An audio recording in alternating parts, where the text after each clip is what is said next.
Boa tarde a todos. Como isto é um ciclo sobre matemática, eu proponho que a gente comece à hora certa. E estive a olhar para o relógio para começar às 6. Como eu disse, vamos iniciar hoje um ciclo sobre matemática, e com o título A Matemática, a Ciência da Natureza. E, portanto, neste ano de 1912, este ciclo vai se prolongar até dezembro, portanto, ocupa basicamente o ano todo. E nós pensámos que dedicar este ano à matemática, e esta ideia de ser matemática e ciência da natureza tem para mim um grande atrativo, e gostava de motivar com uma frase de um grande físico, que é o Dirac, que dizia, eu vou citar em inglês porque a frase dele é em inglês: God used beautiful mathematics in creating the world. Deus usou linda matemática ao criar o mundo. E eu julgo que esta ideia de que é para mim um mistério, para muitos cientistas, porque é que o mundo obedece da maneira que obedece a leis matemáticas tal como nós as criamos, não é? E esta ideia de que a natureza tem uma linguagem matemática por trás e que nós a inventamos certa ou a descobrimos, eu não sei, acho que isso é um debate filosófico bastante em que não vou entrar agora, mas eu julgo que esta ideia é uma ideia muito profunda e muito importante, e que este conjunto de conferências, espero, vão transmiti-la de uma forma clara, de uma forma substancial.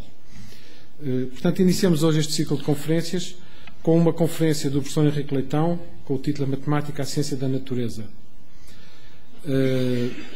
E, como eu disse, vai até 12 de dezembro. Eu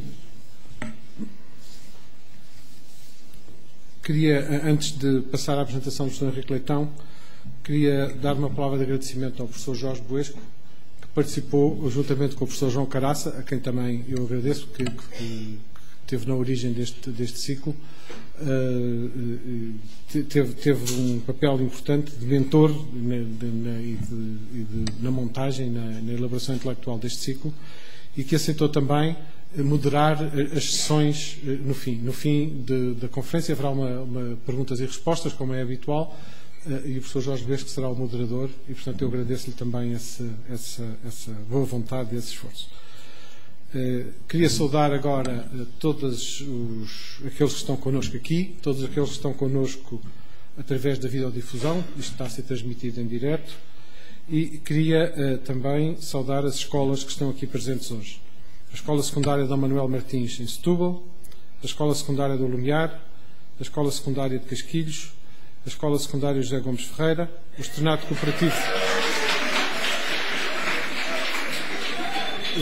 Cooperativo da Benedita, a Escola Secundária de Camões e o Colégio Salesiano Oficinas de São José. E queria agora, então, também lembrar da próxima conferência. A próxima conferência vai ter lugar a 28 de março, e o título é Ter muitas ideias e a coragem de deitar quase todas fora. O orador será o professor Dinis Pestana, da Universidade de Lisboa. Espero que não faltem também essa. Passando então à apresentação do nosso orador de hoje. O professor Henrique Leitão é doutorado em Física Teórica pela Universidade de Lisboa e é atualmente investigador do Centro Interuniversitário de História da Ciência e da Tecnologia, e ensina História e Filosofia da Ciência na Faculdade de Ciências. Ele é um investigador notável e tem colaborado em projetos com o apoio da Fundação, de que a Fundação se orgulha muito, acho que se pode orgulhar muito, em particular a edição das obras de Pedro Nunes, com base na Academia das Ciências e com o apoio da Fundação Gulbenkian. Tem sido um trabalho de longo fôlego. Estivemos agora a discutir isso e realizámos que já há 10 anos que começou. Nunca pensei estar tão velho em relação ao Pedro Nunes. Ele colabora também muito com a Biblioteca Nacional, onde já foi comissário científico de várias exposições, tem uma grande obra científica e é um scholar, no verdadeiro sentido da palavra. Eu acho que é um prazer e uma honra esta primeira conferência ter um orador do calibre do professor Henrique Leitão.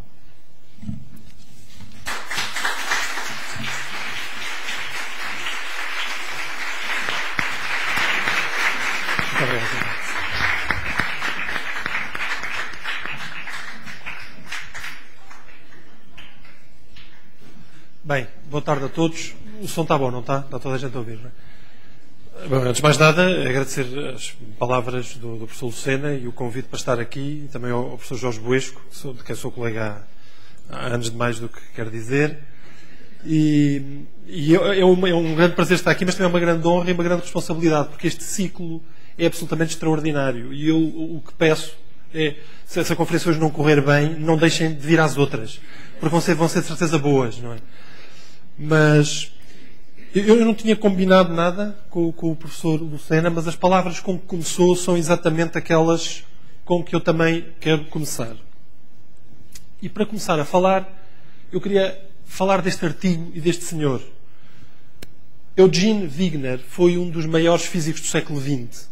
Ganhou um prémio Nobel em 1963 e escreveu um artigo importantíssimo chamado The Unreasonable Effectiveness of Mathematics in the Natural Sciences.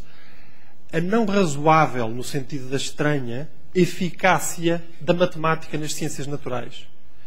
Isto é um facto extraordinário, estava aludido nas palavras do professor Lucena ao princípio, mas é um facto que está sempre presente em quem pensa 2 segundos neste assunto.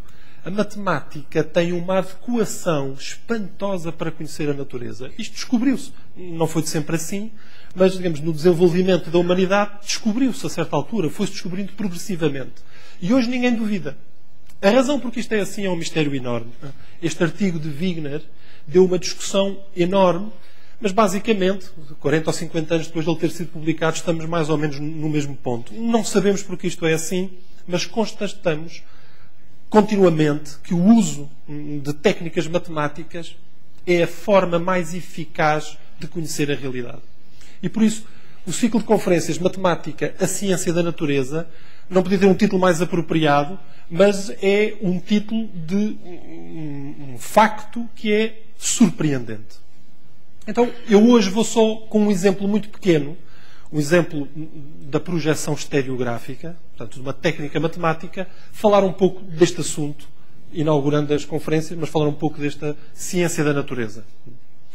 Gostava também de, embora fazendo uma apresentação que é dirigida a um público amplo, abrir de vez em quando algumas portas para aspectos mais profundos, que eu não vou perseguir aqui, mas que vou indicar. Aqui há assuntos muito, muito importantes em matemática, muito profundos. E os que estiverem mais interessados depois já sabem olhar para ali com alguma atenção. Não é? E outra coisa que vou fazer, porque isso faço sempre, quando dou uma conferência de um assunto de matemática, eu acho que as pessoas devem ir para casa e depois fazer alguma conta. E, portanto, eu vou mandar alguns trabalhos de casa. Não é? Mandar alguns trabalhos de casa, as pessoas que estiverem aí, tomem nota que dão alguns trabalhos de casa. Então vamos falar de uma técnica, eu dei o título de trazer o céu para a Terra, uma técnica que permite estudar fenómenos astronómicos aqui onde estamos, nós na Terra. Mas vamos começar a história de uma ponta. Quando se olha para o céu, à noite, o que se vê é isto. Não é? Um céu estrelado.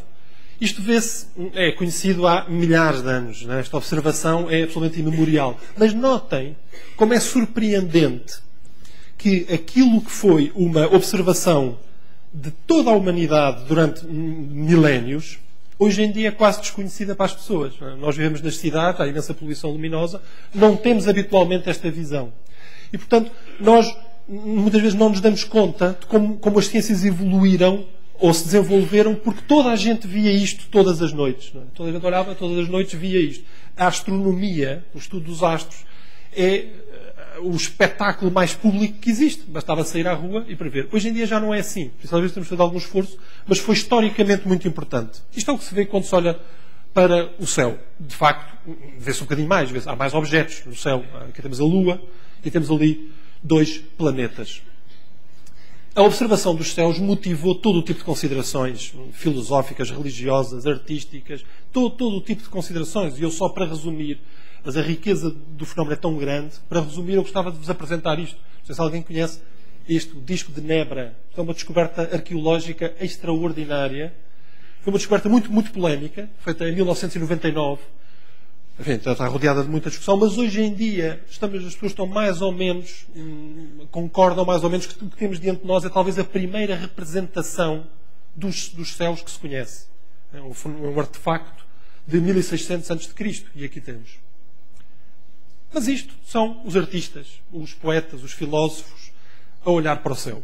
Os cientistas é uma coisa diferente. E o que a ciência faz é olhar para a realidade natural, que é a mesma toda a gente, mas com um método diferente. E a primeira coisa que um cientista faz, ou que um matemático, que um físico faz, é olhar com atenção.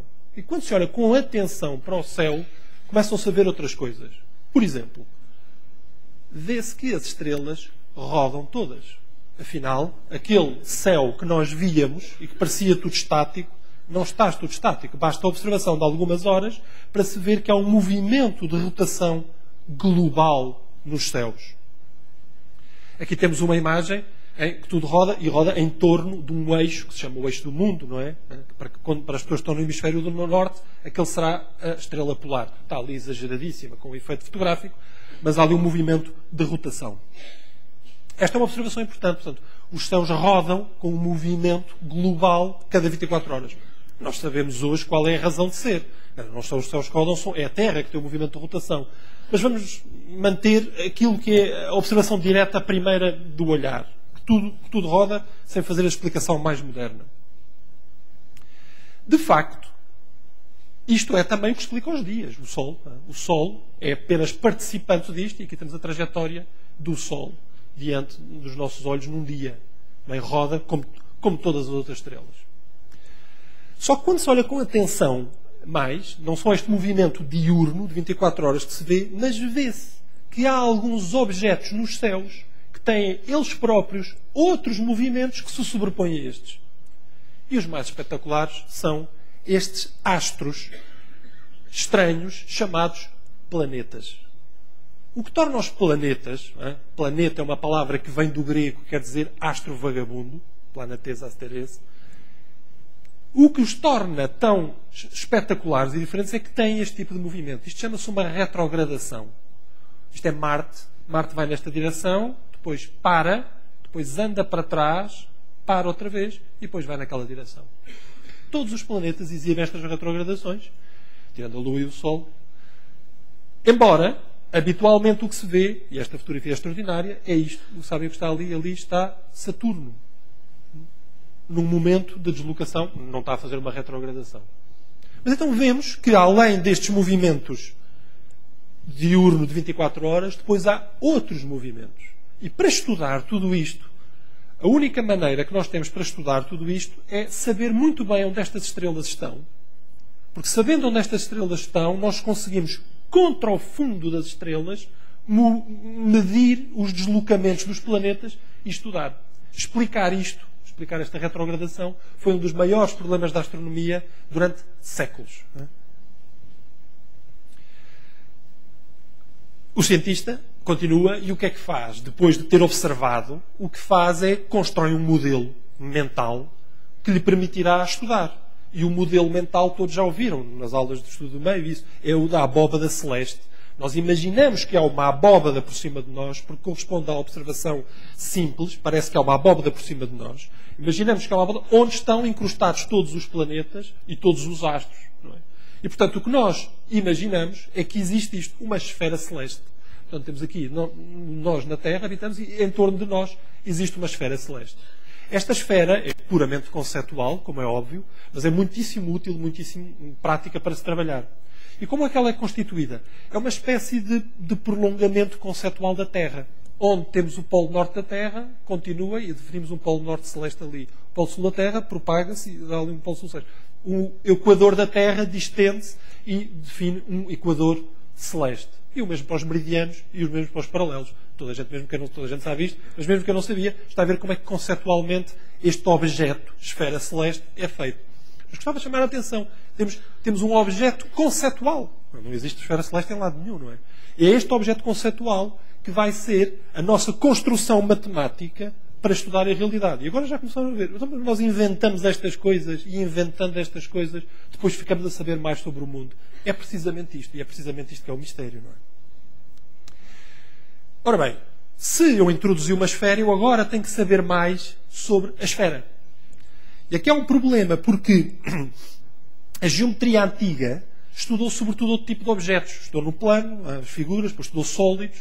se algum de vocês pegar nos elementos de Euclides, né, que é o grande livro de geometria, nota que os elementos de Euclides não têm a esfera. A esfera não é estudada. Então, o estudo das propriedades matemáticas da esfera foi preciso ser feito noutras obras. E foi feito por um homem chamado Teodósio, outro homem chamado Menelau, uma série de autores que estudaram as propriedades da esfera.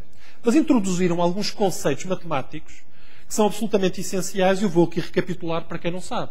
Sobretudo há aqui dois que são muito importantes. Quando nós temos uma esfera, podemos definir o que se chamam círculos máximos, como, por exemplo, este ou este, que são círculos cujo plano corta o centro da esfera, passa pelo centro da esfera.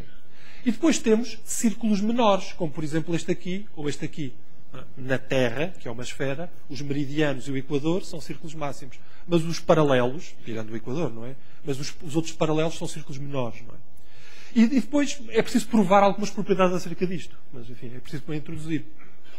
Também foi preciso introduzir a noção de distância, uma distância angular entre dois pontos, entre A e B, e a noção de ângulo, né, entre duas curvas numa esfera. Eu não vou falar mais propriamente sobre a esfera, mas é preciso perceber que, digamos, no nosso estudo de matemática como ciência da natureza, quando foi preciso começar a estudar a esfera celeste, foi preciso começar a fazer um modelo para isto. E isto é historicamente uma observação muito importante. O primeiro texto, agora um parênteses histórico, que nós temos sobre estudos matemáticos da esfera é de um homem chamado Autólico, uma pessoa, um grego estranhíssimo. E este primeiro texto já tem a ver com assuntos astronómicos e cosmográficos. Ou seja, foi a astronomia que suscitou o estudo matemático da esfera. Provavelmente os gregos nunca teriam estudado tanto sobre as propriedades matemáticas da esfera se não fossem os problemas astronómicos. Não é? Portanto, aqui é a geometria geral da esfera e depois a aplicação à esfera celeste. E há aqui imensos conceitos que todos sabem, não é? O que é o horizonte, mas só para recapitular, este plano onde nós estamos, não é? Onde nós situamos, e que divide a esfera celeste em duas partes. Uma parte que está acima do horizonte, que é acessível, que é visível, e uma parte que está para baixo do horizonte, que não se vê. E depois, outras... podemos definir o equador celeste, já vimos como é que é, e outras curvas, enfim, não vou recapitular todas, mas presumo que as pessoas todas sabem o que é o zénite, portanto, este ponto que está no cimo da nossa cabeça, o nadir, o que está por debaixo, etc. As definições várias. Portanto, foi preciso conceptualizar isto tudo. E depois foi preciso dar um passo mais. Agora é preciso propriamente, se queremos estudar os astros, e depois de termos introduzido esta noção sofisticada da esfera celeste com as suas propriedades matemáticas, é preciso agora começar a saber dizer precisamente onde está uma estrela, onde está um objeto estelar. Ou seja, introduzir um sistema de posição. E é um sistema de coordenadas. E há muitas maneiras de fazer isto. Há uns óbvios e há outros mais sofisticados. E uns com umas vantagens, outros com outras. Só para recapitular muito rapidamente. Se eu tomar como sistema de coordenadas, digamos, este natural, isto é, o meu horizonte e o que eu vejo diante dos olhos da posição das estrelas, o normal é fazer isto.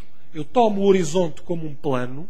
Está aqui uma estrela, não é? Eu quero marcar a posição dela. Eu tomo isto como um plano. Em relação a este plano, eu defino uma coordenada, que se chama altura, que é o ângulo desde este plano até à estrela.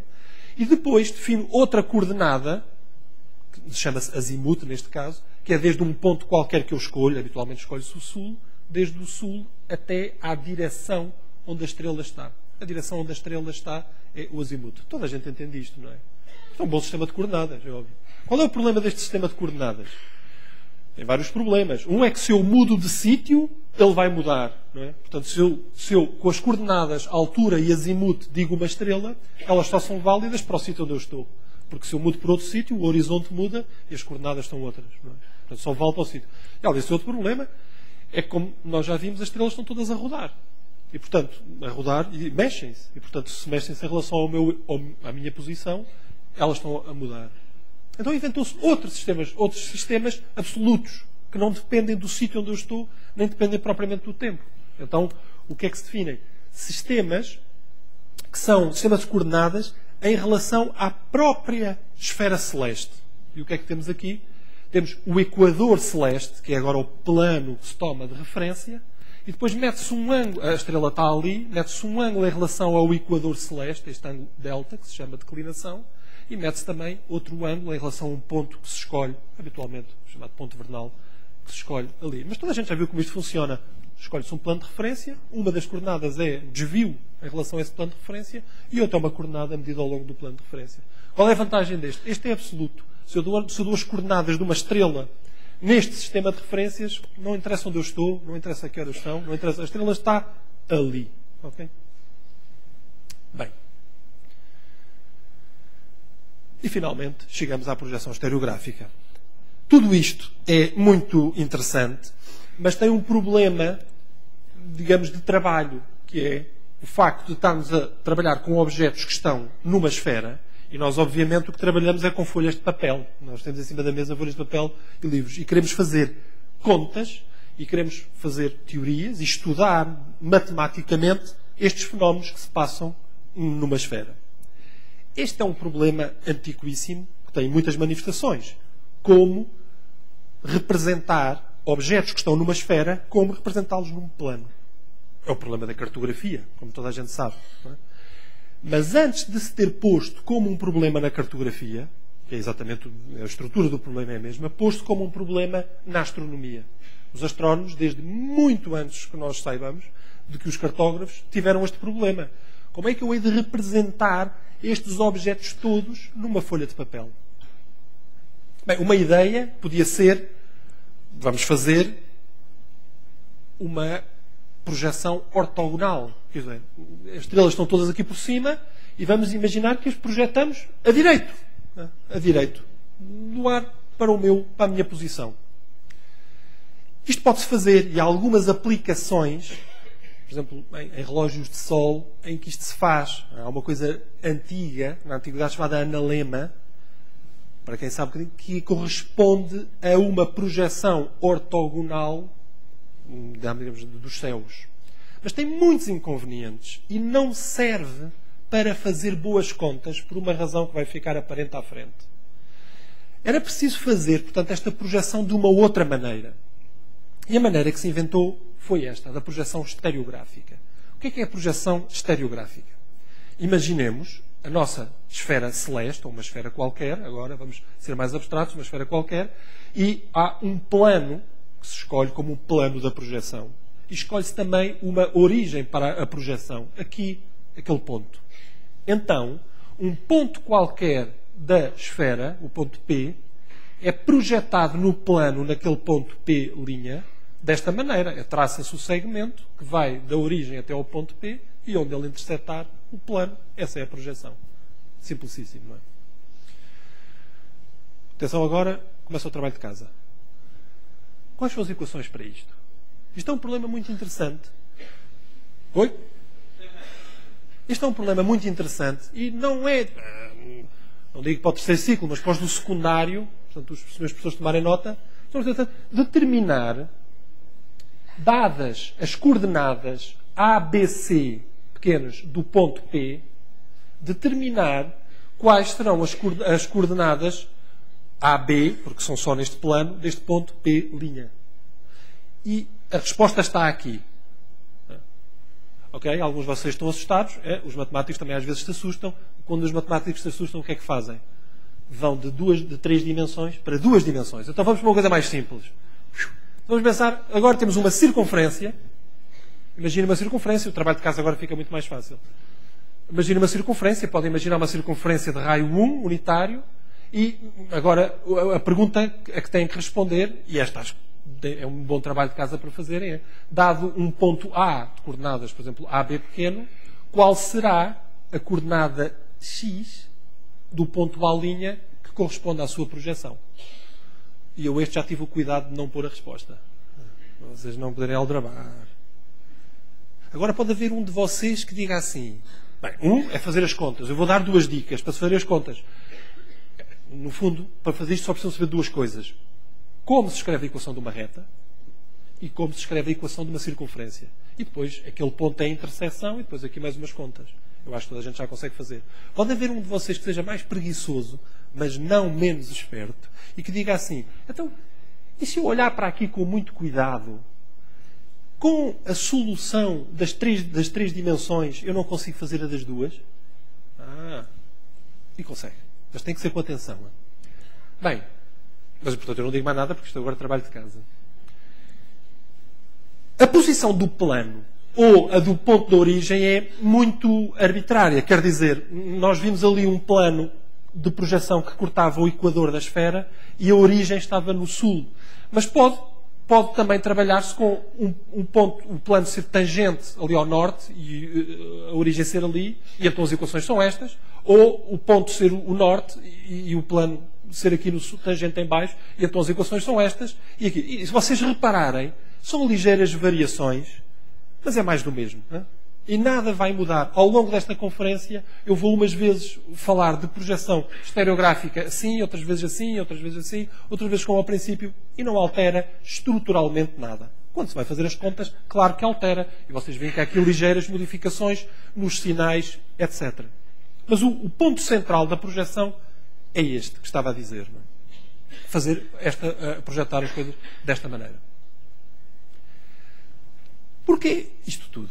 Porquê é que esta projeção é tão importante e porquê dar uma conferência sobre ela? Porque tem duas propriedades importantíssimas, especialmente a segunda. A propriedade fundamental desta projeção é esta. É que círculos na superfície da esfera são projetados em círculos ou retas no plano. Às vezes a gente diz são projetados em círculos generalizados. Porquê? Porque uma reta pode-se considerar como sendo um círculo de raio infinito, não é? Mas pouco importa. Portanto, círculos ou retas. Círculos são projetados em círculos ou retas no plano. E depois, outra propriedade. Os ângulos na superfície da esfera são preservados quando se faz a projeção. E esta é a razão pela qual as projeções ortogonais não servem. Porquê? Porque em astronomia, a coisa mais importante é a distância angular entre objetos. São os ângulos entre objetos. Se eu quero fazer contas em astronomia, eu não posso estragar os ângulos entre os objetos. Portanto, era preciso arranjar uma projeção que me preservasse no papel os mesmos ângulos que eles têm na realidade. E esta é que é a força da projeção estereográfica para a sua aplicação. Mas como depois comentarei, esta propriedade faz-nos entrar em coisas profundíssimas em matemática. Profundíssimas em matemática. Os matemáticos, tecnicamente, chamam a isto uma projeção, uma transformação conforme. Uma transformação que preserva os ângulos. Vamos então olhar para isto. Primeiro, algumas propriedades. Os círculos máximos ou menores que passam pela origem da projeção projetam-se como retas. Portanto, se um círculo na esfera passa pela origem, como este aqui, por exemplo, um meridiano da esfera celeste, ele vai se projetar, é fácil de ver, como uma reta. E cá temos, é um dos casos da primeira propriedade. Não é? Este é fácil de ver. Também temos que círculos menores da esfera projetam-se também como círculos menores e, se forem paralelos ao plano do equador, são concêntricos. Vamos ver isto um bocadinho com mais atenção. Olhem aqui, e agora para começarmos a ganhar um bocadinho o sentido desta projeção. Reparem, aqui temos 3 círculos, um círculo vermelho, abaixo do equador, portanto mais perto do ponto da origem da projeção, e depois temos um círculo negro ali, no equador e no plano da projeção, e depois temos ali um círculo azul acima. Quando os projetamos, o que é que acontece? Ficam no plano assim. O azul fica mais pequeno, o negro fica com o seu tamanho, e o vermelho fica um pouco maior. Outra propriedade é esta, e esta é muito importante também. Círculos máximos ou menores que não passem pela origem da projeção projetam-se como círculos. Um exemplo aqui este. Por exemplo, temos este círculo menor e é evidente que este círculo menor se vai projetar aqui como um círculo, não é? Mas mais interessante é esta aqui. E agora aqui começamos a ver porque é que esta projeção é mesmo útil. Porque o que ela faz é o seguinte. Nós temos aqui portanto, temos aqui a nossa esfera, temos um equador, um círculo qualquer. Agora temos aqui um círculo que está torto. máximo, mas está inclinado. Reparem o que é que a projeção faz a um círculo inclinado. Projeta-o como um círculo, mas desviado. Fica no plano, mas fica desviado. Portanto, quando nós virmos no plano círculos não concêntricos, já sabemos que correspondiam na esfera a círculos que estavam inclinados. Vale a pena também olhar isto com atenção para se perceber, e isto é utilíssimo. É uma propriedade utilíssima. Aqui temos um desenho. Então aqui temos o círculo preto é paralelo ao equador e, portanto, projeta-se aqui. Mas o vermelho está inclinado e como é que se vai projetar? Vai-se projetar ligeiramente desviado para o lado. Portanto, o que está inclinado desvia para o lado na projeção. Então, se tivermos assim imensos círculos, e eu estou a desenhar isto porque isto depois é uma coisa importante, imensos círculos alinhados com um certo eixo, que não é o eixo horizontal, o eixo vertical, como é que vão aparecer? Vão aparecer assim. E alguns de vocês, pode ser que já comecem a reconhecer este tipo de figuras. Como é que isto... Eu estou a passar as contas, mas tudo isto há técnicas para mostrar as contas. Por exemplo, como é que se determina exatamente a posição? Não vamos ver em detalhe, mas muito rapidamente, como se faz é assim. Se eu tiver aqui um círculo inclinado, isto é visto de lado, este círculo inclinado, a posição exata em que ele vai ficar pode-se determinar geometricamente a partir da posição dos dois círculos paralelos ao equador que lhe são tangentes. Então, este círculo inclinado, que é este aqui escuro, fica delimitado por este, que é o que está aqui em baixo, e por aquele que está ali em cima. Pouco importa. Não é só para se perceber como, geometricamente, isto tudo se pode fazer. Mas agora chegamos à propriedade mais importante, que é esta. O ângulo entre duas curvas da superfície esférica é preservado quando essas curvas são projetadas. Se nós tivermos aqui duas curvas que se intersetam com um certo ângulo na superfície, duas curvas que se intersetam, quando se projeta os ângulos são os mesmos. Esta propriedade é a propriedade fundamental da projeção estereográfica. Eu não dou demonstração, porque a demonstração é longa, mas encontro em muitos sítios. É uma demonstração geométrica longa, mas não era particularmente complicada, mas é a propriedade absolutamente central desta projeção. Quando é que isto tudo mais ou menos foi inventado? Não temos a certeza absoluta, mas pensa-se que Hiparco, que foi um astrónomo do século II a.C., já sabia muito de projeção estereográfica, e temos a certeza, isto é o que nós pensamos, e temos a certeza que Ptolomeu, que é do século II depois de Cristo, já sabia isto tudo. Portanto, na Antiguidade, em torno do século II antes ou II depois, toda esta técnica foi desenvolvida e, sobretudo, eles perceberam que o importante era isto, era esta propriedade. Não é? Porquê é que esta propriedade é tão importante? Porque a preservação da curvatura e dos ângulos locais é uma propriedade profundíssima em matemática. Eu não vou entrar por aqui, mas gostava-vos de explicar o que é que acontece quando uma transformação, como a projeção estereográfica, preserva os ângulos. O que acontece é que quando nós olhamos localmente, tudo tem a mesma forma, embora quando olhamos de fora, quando olhamos em grande plano, podemos ver grandes distorções. E esta combinação de uma preservação de forma a nível local, embora possa haver grandes depois mudanças globais, é uma coisa importantíssima em matemática, importantíssima em física, importantíssima na descrição da realidade.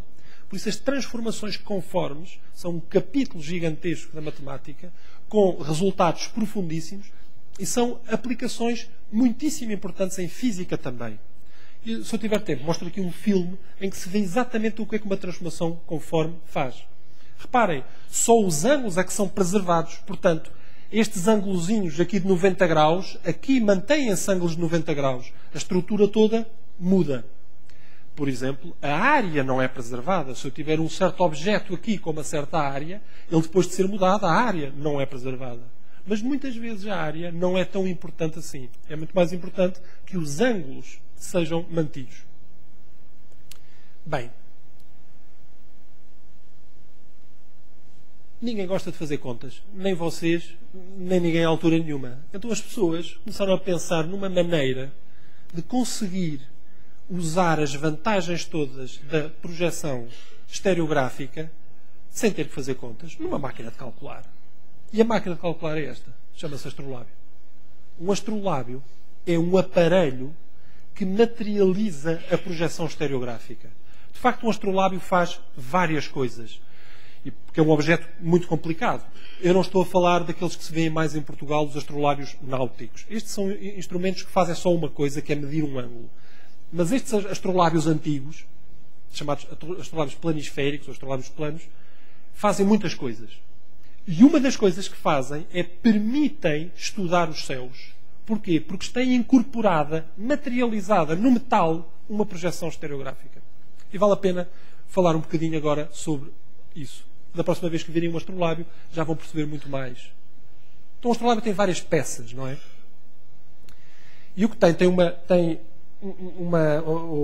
peça aqui, uma lâmina, que tem as curvas de uma projeção estereográfica dos céus. E por cima põe-se esta rede que simplesmente cada piquinho daqueles ali, simplesmente o que faz é referencia a posição de uma estrela. Então, nós temos como que um atlas de estrelas posto em cima de uma rede estereográfica que está ali. E, portanto, conseguimos saber precisamente onde elas estão no céu. Se eu conseguir aqui, mostro-vos um filme em que podemos ver isto.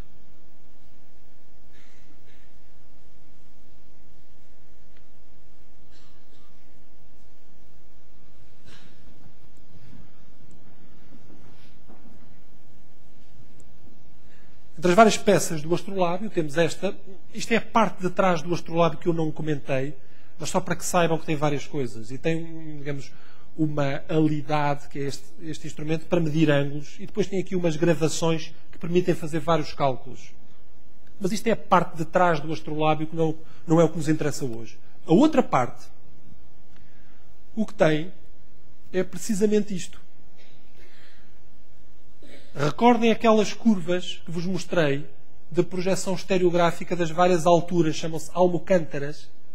São a projeção estereográfica de círculos de altura correspondente a esta latitude. E depois tem também as curvas dos azimutos. E isto aqui em baixo é outra coisa que agora já não vem ao caso. Só nos interessa para hoje esta parte aqui de cima. Isto corresponde a uma pessoa que tem o zénite naquele ponto. Isto corresponde ao Polo Norte. A projeção, portanto, o que temos aqui é o céu projetado com os vários círculos. E agora pomos por cima a madre, que é esta peça, que em cada ponto ali, isto tem esta forma angulosa, porque cada sítio é uma estrela. As estrelas principais estão todas postas ali. E agora estas estrelas, as estrelas fixas, podem rodar, como de facto elas rodam na realidade, assim, sobre aquela rede que nos dá a posição dos astros no céu. E, portanto, eu tenho na mão uma representação do céu. Não preciso.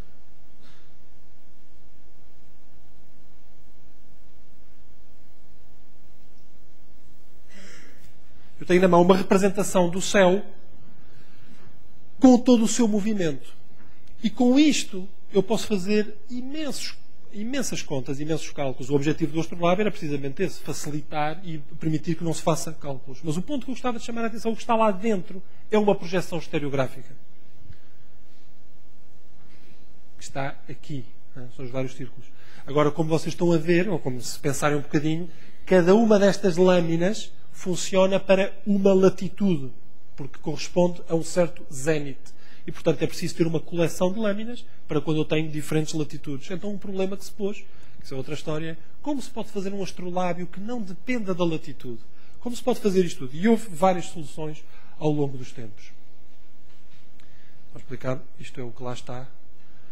Aquelas curvas são os círculos de altura, chamadas almocântaras, que estão ali projetadas.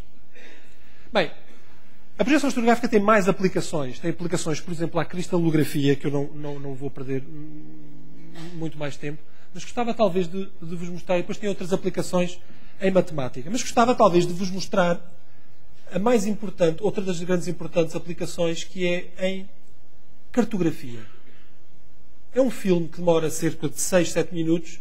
Nós vamos começar a vê-lo e depois, porque há vários comentários a fazer, e depois, se... não consigo aumentar mais do que isto. Tá. Se demorar, eu paro e comento. Portanto, aqui temos a Terra. E a Terra, o globo terrestre, está assente num plano. Ali é a mesa, não é? Num plano.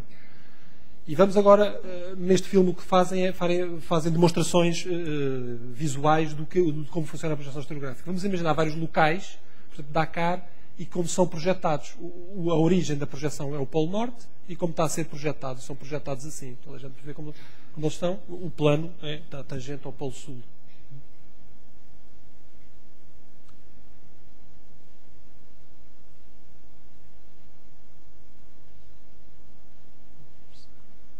Está a solução um bocadinho, mas...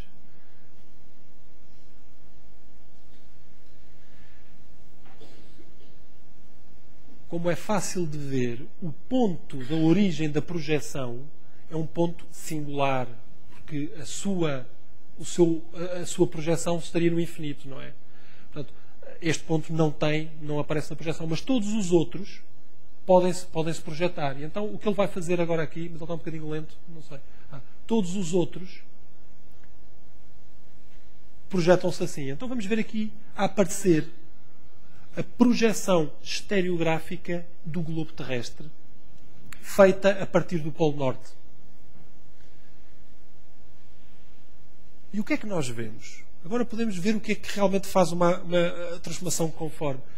Vemos que as áreas não estão bem, as áreas estão muito aumentadas ou diminuídas, ou com as suas relações pouco respeitadas. Por exemplo, vejam aqui como a América do Sul está pequena e a América do Norte está enorme, não é? Portanto, quanto mais para fora, maior aparecem as áreas. Mas nós reconhecemos sempre o país em questão, porque a forma local não é transformada. Isto é que é uma transformação. A vantagem da transformação conforme. Se eu olhar aqui para qualquer ponto, eu sei dizer, olha, eu sei o que isto é. Reconhecemos os contornos. Localmente mantém-se a mesma geometria, porque localmente os ângulos preservam-se.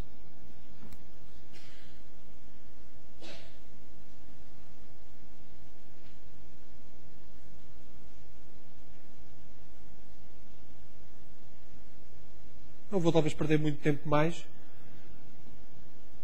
Mas isto vou avançar. Mas isto é o que faz, e portanto a aplicação o problema em cartografia, como toda a gente também percebe, é de escolher qual é a projeção que introduz as deformações que nós aceitamos. Há resultados profundos em matemática que permitem dizer que é impossível planificar uma esfera sem fazer alguma deformação.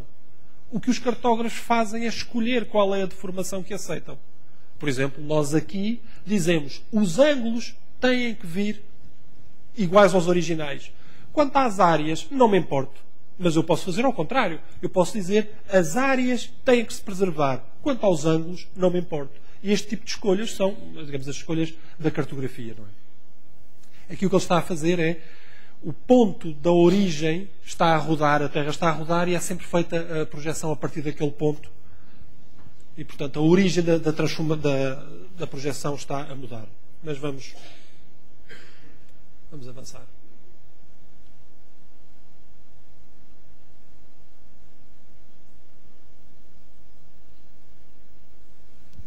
Ora bem,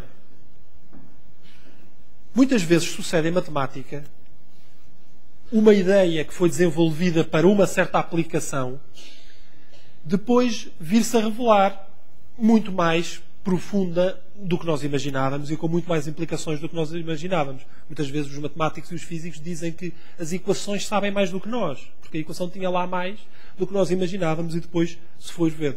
Já vos disse que pelo facto de ser uma aplicação que preserva os ângulos, haveria muito a dizer. Mas há outras maneiras de ver como isto tem implicações mais amplas. Por exemplo, há relações entre a projeção estereográfica e a geometria inversiva. Há entre muitas outras coisas. Porquê é que eu trago este exemplo? Trago este exemplo porque eu acho que isto pode ser feito na escola. Portanto, para os alunos são más notícias, porque provavelmente isso vai se traduzir a mais trabalhos de casa. Mas, de qualquer maneira, são coisas muito interessantes em matemática. O que é uma inversão, dito muito rapidamente? Imaginem que nós temos um círculo de centro O. Então eu digo que o ponto P' é o inverso, ou transformado pela inversão relativamente a este círculo de P, se eles estão ao longo da mesma linha e se OP vezes OP' for igual ao raio ao quadrado. Portanto, pontos que estão dentro do círculo são transformados em pontos fora e pontos que estão fora são transformados em pontos dentro. E também rapidamente vocês veem que com esta regra o inverso do inverso é o próprio. Portanto, o ponto P' é o transformado de P e depois o transformado, o inverso de P' era outra vez P. E há várias propriedades desta inversão circular, que é uma espécie de uma generalização das reflexões. Não, eu vou passar isto. Mas há várias propriedades para as quais gostava de chamar a atenção. Por exemplo, se nós tivermos aqui o nosso círculo de centro em O, o transformado de um círculo que passa pela origem é uma reta. Isto toca a fazer em casa. Né? Toca a verificar, pelo menos em casa. O transformado de um círculo passa por uma reta. Interessante. Já tínhamos visto isto mais ou menos na projeção estereográfica, lembram-se? O transformado dos círculos máximos que passam pela origem são retas. E, mais interessante também, o transformado de um círculo que não passa pela origem é outro círculo. Então começamos a ver aqui algumas analogias. E há, de facto, analogias importantes entre a geometria inversiva e a projeção estereográfica, que podem ser exploradas com contas simples. Por exemplo, o resultado mais importante a mostrar é este aqui. Imaginem que nós temos um círculo e que vamos fazer a projeção projeção estereográfica do ponto P a partir do norte. A projeção estereográfica do ponto P a partir do norte é o ponto P'. E vamos depois fazer a projeção estereográfica do ponto P a partir do sul. A projeção estereográfica de P a partir do sul é o ponto P'. Prova-se que, feito isto assim, então P' e P' estão ligados por uma relação de inversão. Ou seja, OP' vezes OP' é igual a R ao quadrado. Um exercício para casa. E há ainda talvez uma última coisa que gostaria talvez de falar. Há ainda coisas absolutamente surpreendentes que eu não consigo entender, mas que mostram que há muito mais nesta história. Se tivermos um círculo e lhe fizermos a projeção, vamos fazer uma projeção estereográfica em 2 dimensões, mas o ponto de onde partimos ali é um racional. Então, se este ponto for racional, aquele ponto tem a forma dos ternos pitagóricos de Euclides. Ou seja, tem a forma de um conjunto de pontos raríssimos de encontrar. Eu não sei o que está aqui por detrás, mas há relações que revelam que por trás desta transformação há de certeza coisas muitíssimo mais profundas, não é? Isto acontece sempre quando em matemática aparece uma ideia interessante. As ideias em matemática não são só boas por serem curiosas de uma maneira superficial. Isto seria uma coisa mais de um jogo. As boas ideias em matemática são, ao mesmo tempo, profundas. Remetem para outros campos e remetem para outras áreas de matemática que nós não estávamos nada à espera. E para terminar, hoje em dia até na arte. Se vocês forem à internet e procurarem fotografias com projeção estereográfica, tem muitas destas fotografias hoje em dia que são feitas a partir de fotografias panorâmicas, que depois é-lhes feita uma projeção estereográfica e ficam com esta forma. E, portanto, há aqui muito a fazer com isto. Para terminar, gostava de os agradecimentos aos créditos todos. O Alexandre Silva, não sei se está aqui. O Alexandre Silva escreveu uma monografia interessantíssima sobre a projeção estereográfica e falei muitas vezes com ele sobre estas coisas. O António Leitão tem o azar de ser meu filho e, portanto, teve que me fazer os filmes e arranjar as coisas da internet. E depois os outros vários de onde tirei as imagens. E era isto. Muito obrigado.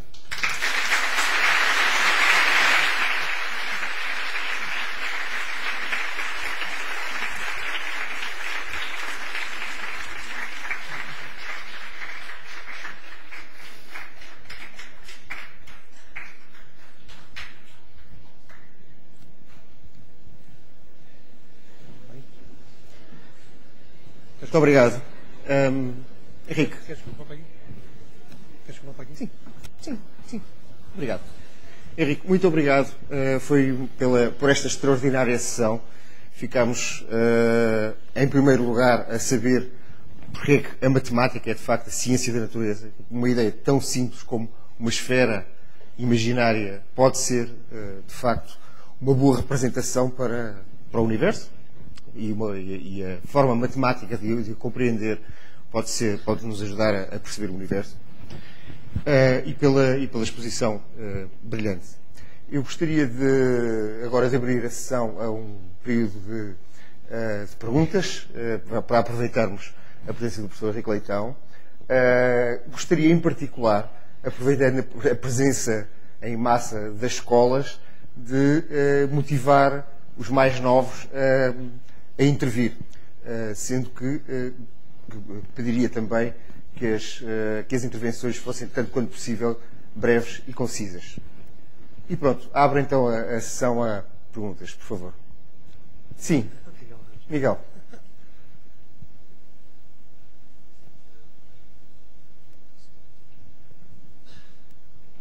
Obrigado. Fiquei um pouco surpreendido que há algo que parece um pouco uma contradição. Diz que no século II Ptolomeu já conhecia bem a projeção estereográfica. É um bocadinho surpreendente como é que, com uma ferramenta tão sofisticada, ele mesmo assim meteu tanta água, porque enganou-se redondamente do modelo. Não há aqui há uma contradição. Ele não deveria ter sido capaz de perceber, com tudo que acabámos de ver, perceber melhor como é que era o modelo correto do universo? Bem, a resposta curta é não. Não, porque de facto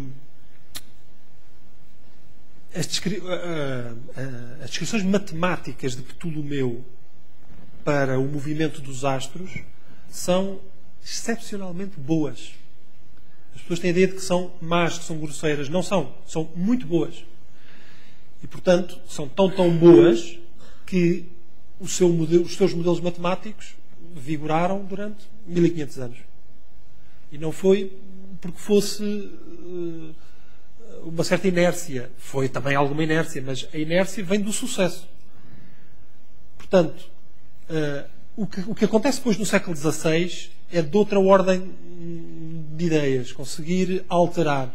Mas não é nada simples, a partir da observação direta do movimento dos astros, mesmo muito matematizada, chegar à conclusão, por exemplo, que o mundo não é geocêntrico. Não é simples. Não é tão simples que demorou séculos e séculos e séculos. Portanto, eu acho que eu percebo o que quer dizer, mas eu acho que a crítica não é totalmente justa. Não é?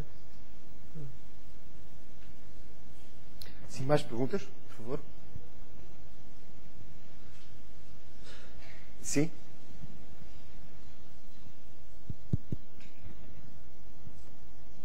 Está. Professor, só uma pergunta muito simples. Onde é que nesta matemática para a ciência da natureza, onde é que está a matéria e a energia negra? Aqui não está em lado nenhum. Então isso não pode servir para a gente. Não pode servir para a gente. Hoje fazemos uma grande dúvida sobre matéria e energia negra. Ninguém sabe o que é. Mas isso não pode, essa matemática não pode ser útil com essa ciência da natureza não pode ser? Esta matemática, não. É de certeza matemática, mas é outra, muitíssimo mais complicada. Esta não. Esta matemática é uma matemática simples, que não dá para estudar os fenómenos ao nível a que nós hoje já os dominamos. Esta já Só não. uma coisa para terminar. Mas a gente não pode, através dessa matemática, concluir se a matéria e a energia negra é uma coisa verdadeira ou falsa. A partir disto, não. A partir disto, não. Mas com coisas...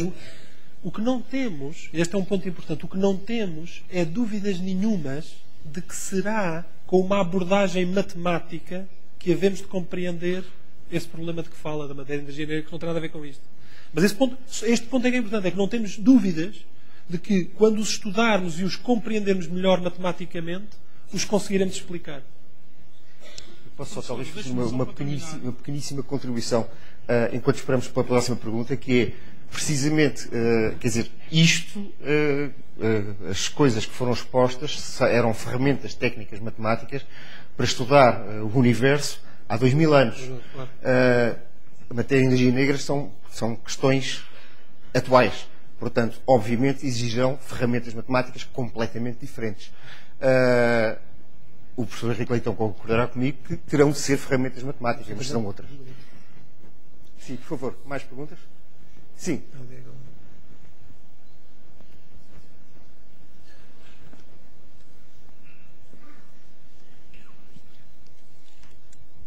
Era só para saber se o plano de projeção vai ser perpendicular ao eixo de rotação ou paralelo ao equador.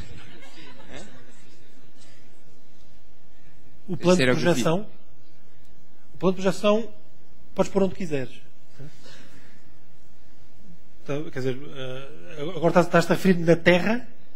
Sim, quando estávamos a fazer a projeção estereográfica. Habitualmente, o que se faz é o plano de projeção é paralelo ao equador ou está no plano do equador, ou paralelo ao equador. Isto é o que se faz habitualmente e foi as imagens que eu trouxe. Mas se pensares um bocadinho, vês que isto não é obrigatório. Eu posso pôr o plano de projeção onde eu quiser. O plano da projeção está onde eu quiser. Eu defino. Tenho uma esfera e digo o plano de projeção vai ficar aqui. E defino também a origem da projeção. E depois faço a projeção estereográfica a partir daí. Sim, por favor. Temos mais uma pergunta.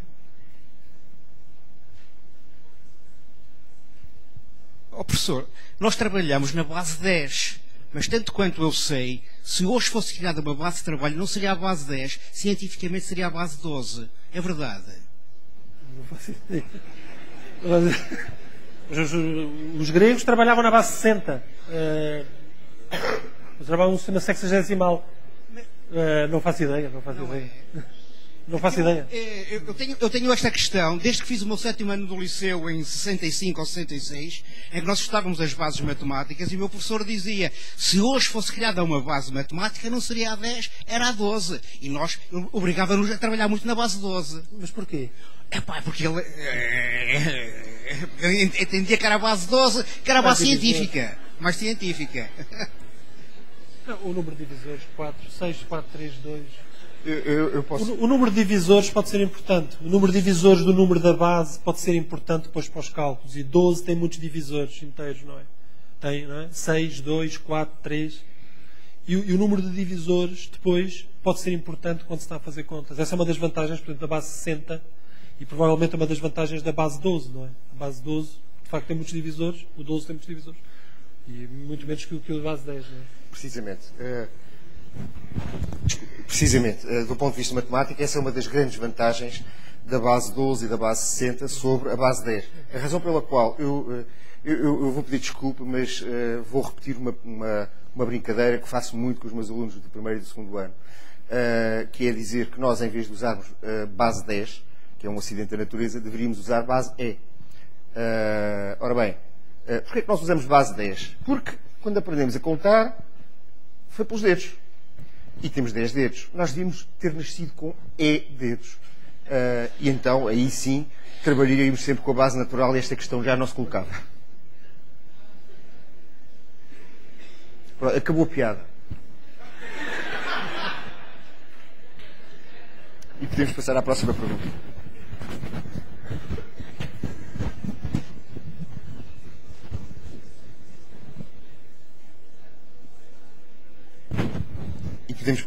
E podemos passar à próxima pergunta.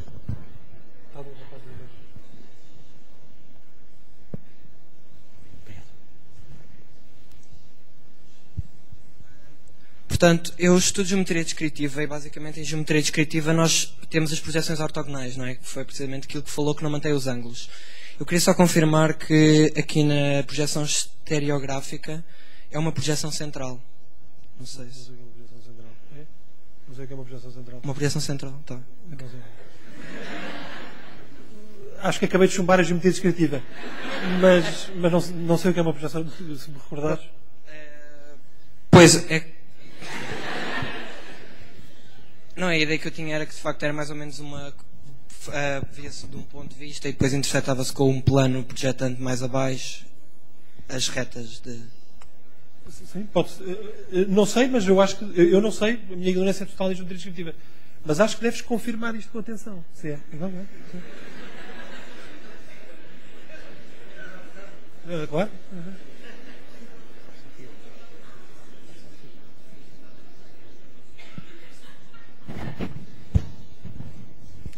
Sim, por favor, mais perguntas? Ali atrás, por favor.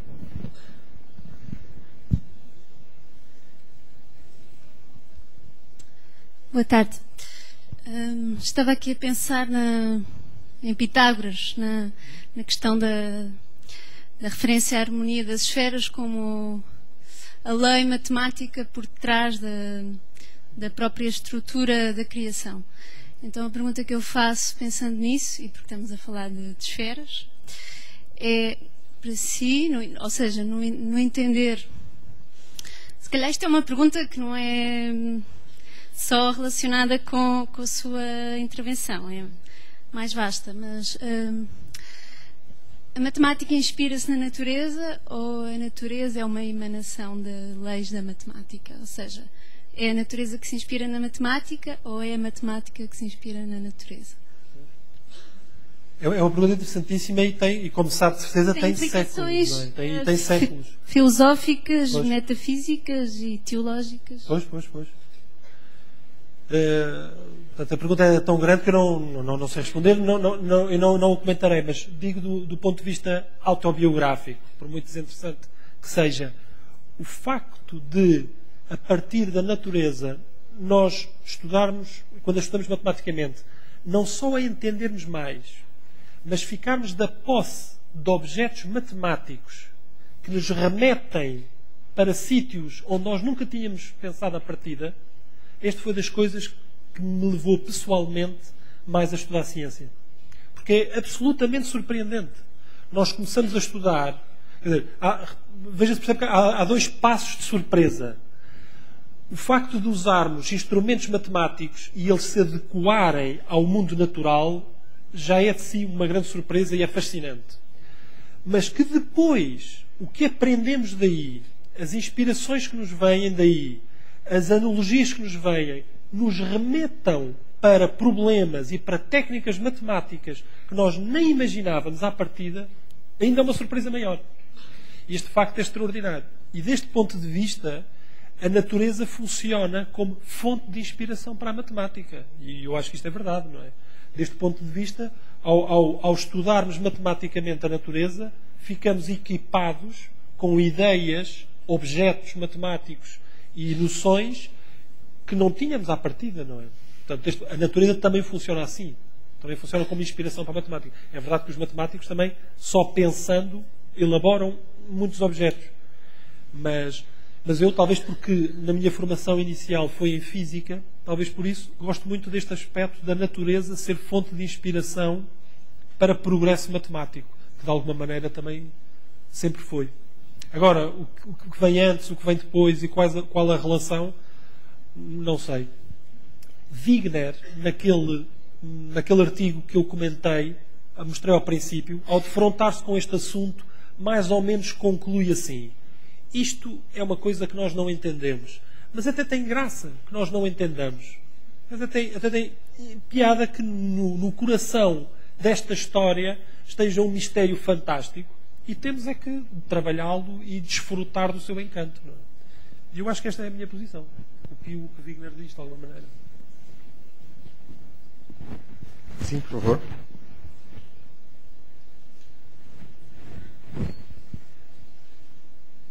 Se eu desenhar um triângulo na esfera e o projetar, qual é a figura que fica desenhada e o que é que acontece à soma dos ângulos? Boa pergunta. Já fez o 9º ano. João Paulo Silva. Que figura é que fica projetada? Bem, os ângulos vão se manter. Portanto, não podem manter-se. Esse é o problema. Eles não podem manter-se. Boa pergunta, João Paulo. Não se podem manter. Boa pergunta. Boa pergunta. Não sei. Não sei. Não? O que é que tu achas que fica?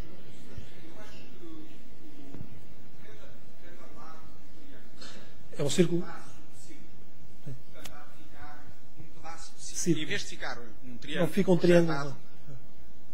Em vez de ficar um triângulo projetado, ficam pedaços de círculo e localmente, portanto, nos vértices, chamemos-lhe assim, o ângulo tem que ser o ângulo que cá está em cima e, portanto, a soma não é 180.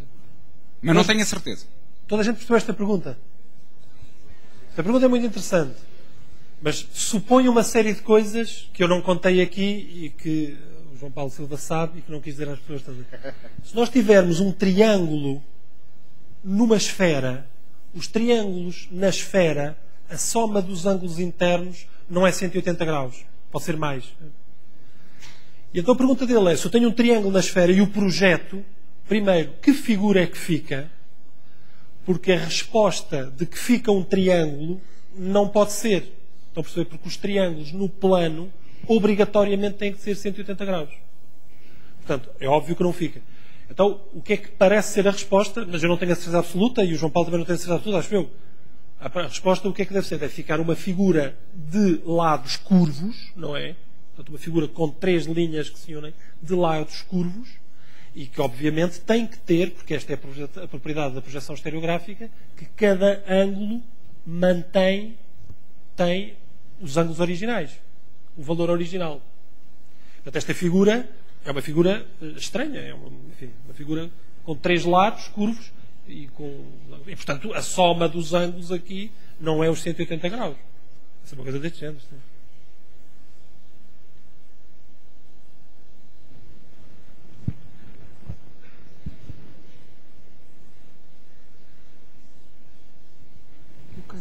Os 2 meridianos ficam simplesmente uma faixa. Boa tarde.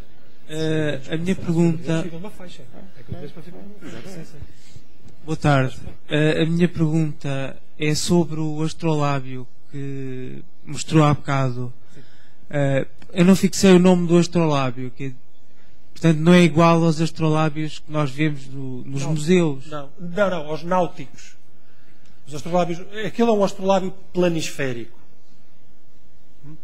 Nome genérico. São esses astrolábios que têm uma representação do céu.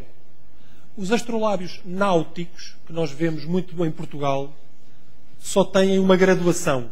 Não têm, temos aquela placa no meio e não têm uma projeção do céu. Só tem uma graduação. Portanto, são objetos que servem só para medir um ângulo. Mais nada. E queria que, já agora, que falasse um pouco do contexto histórico em que aparece esse astrolábio planisférico. Sim. Quem é que o inventou? Sim. Quais foram as aplicações e os avanços para a humanidade? Portanto, o astrolábio é um problema desse astrolábio. Sim. Obrigado. O astrolábio é um problema importantíssimo. É uma questão histórica importantíssima porque os primeiros textos sobre a projeção estereográfica não falam do astrolábio.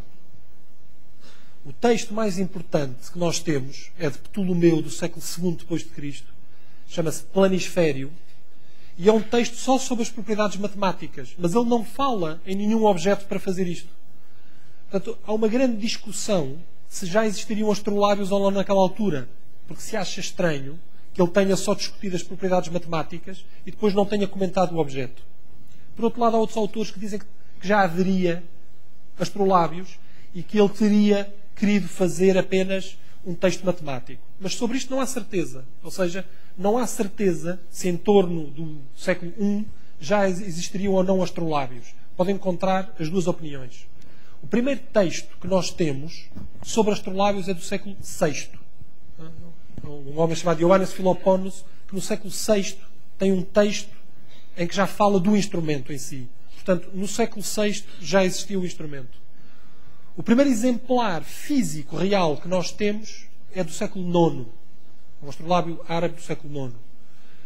A história é mais ou menos esta. Enfim, é mais complicada, mas para ter os momentos principais são estes. Textos sobre a teoria no século II. Textos a referirem o instrumento no século VI. O primeiro instrumento físico no século IX. E já agora... Sim, por favor. Faz favor.